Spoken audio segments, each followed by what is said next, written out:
CM का offer किया गया है, कैसे देखते हैं? देखिए, नीतीश कुमार जी ने राजनीति की नई परिभाषा बताई है देश के लोगों को, और जो कुछ बिहार के अंदर हो रहा है, मैं किसी को दोष नहीं देना चाहता, लेकिन इतना जरूर कहना चाहता हूं कि देश के लोग राजनीतिज्ञों पर भरोसा करना और यकीन करना छोड़ देंगे।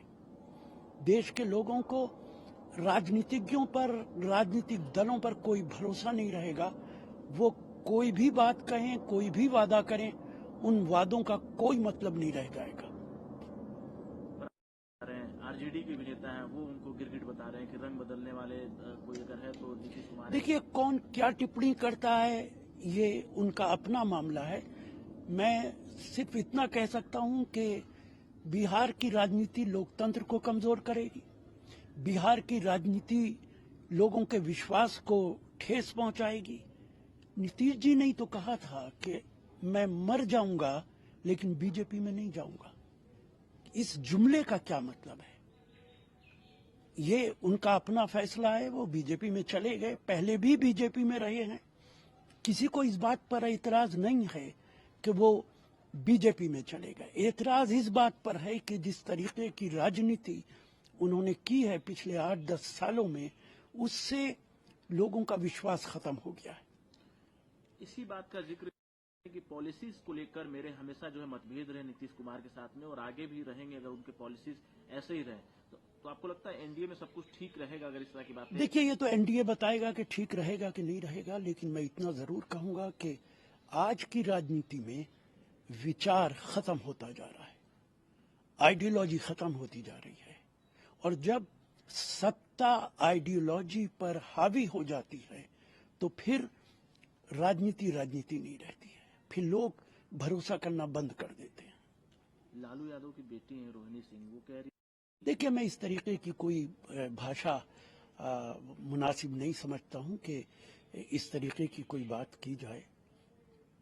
इंडिया अलायंस पे सर सवाल उठने लगा है क्योंकि आपके उन्होंने तमाम अपोजिशन के नेताओं को बुलाया। रविशंकर प्रसाद सवाल उठा रहे कि इंडिया अलायंस के जो मेन कर्ता धर्ता थे वही अब चले गए, तो अब कैसा अलायंस रहेगा? देखिए, कर्ता धर्ता सिर्फ नीतीश कुमार नहीं, बल्कि इधर ममता जी भी कुछ और जबान बोल रही हैं, आम पार्टी कुछ और जबान बोल रही है। मुझे ताज्जुब है, ये तमाम दल इंडिया में आने से पहले विचार करना चाहिए था, और जब इंडिया में शामिल हो गए थे तो इस तरीके के बयानात का कोई मतलब नहीं रह जाता है। अगर विपक्ष एक साथ नहीं होगा, भारतीय जनता पार्टी को हराना एक सपना रह जाएगा। हालांकि जेडीयू के आप लोग जो बड़े पद हैं उसे अपने हाथ में लेना चाहते थे, अपने साथ रखना चाहते थे, इसीलिए नीतीश कुमार को प्रधानमंत्री का आप लोगों ने चेहरा नहीं बनाया, मल्लिकार्जुन खड़गे को चेहरा बना दिया, आप लोगों ने रणनीति बनाया और ममता बनर्जी और तमाम नेताओं से ये बात कहलवाया। देखिए, क्या आज ये फैसला करना कि प्रधानमंत्री का उम्मीदवार ये है, क्या ये उचित होगा? प्रधानमंत्री तब बनोगे जब आपकी पार्लियामेंट के अंदर इतनी सीटें आ जाएंगी। आज ही से ये सपना देखना कि हमें प्रधानमंत्री का उम्मीदवार बना दिया जाए, क्या ये उचित है? नीतीश कुमार जी को कैसे ये बनाया जा सकता था कि ये प्रधानमंत्री के उम्मीदवार होंगे?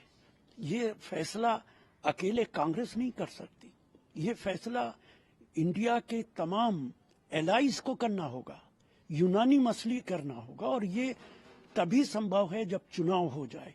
खड़गे साहब का नाम तो पेश किया गया था, ममता बनर्जी ने कहा था, लेकिन खड़गे साहब ने मना कर दिया कि चुनाव के बाद फैसला होगा, अभी कोई फैसला नहीं होगा। तो इसलिए कांग्रेस पे इल्जाम लगाना गलत है। एक आखिरी सरकार रही जंगल राज रहा, तो आपको लगता है कि जिस जंगल राज का जिक्र कर रहे हैं तो मुखिया कहीं ना कहीं नीतीश कुमार थे, फिर उनको अपने पाले में ले लेना, और तेजस्वी यादव और तेज प्रताप पर भी सवाल उठा रहे कि ताजपोशी की तैयारी? गिरिराज जी के बयानात पर तो हंसी आती है। अगर वो जंगल राज के मुख्यमंत्री थे तो आज कैसे वो राम राज्य ले आएंगे? इससे पहले भी वो मुख्यमंत्री आपके साथ रहे। तो इस तरीके के बयानात का कोई मतलब नहीं है। इसीलिए तो मैं बार बार कहता हूं कि नेताओं ने राजनीति का मतलब बदल दिया है और अपने विश्वास को खत्म कर दिया है।